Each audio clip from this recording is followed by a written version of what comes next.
as sad as it is to say, sometimes that's the best thing any musician ever gets to hear other than their wife or girlfriend saying, I couldn't hear your guitar.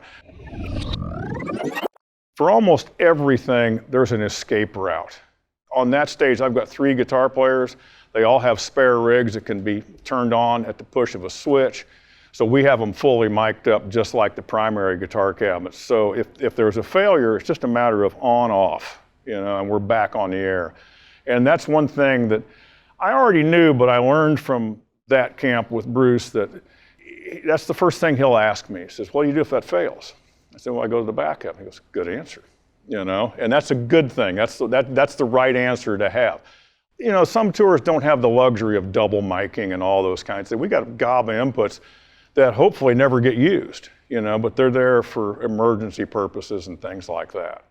Sometimes what I'll do is I'll take one of the 2 mics, even though they're positioned perfectly, and I'll double assign one of the mics and do some time offset to create a quasi-stereo sound from one, so I've got this quasi-stereo sound for a rhythm part, but if I need to punch his lead through, I've got the mono one to punch right through the middle with.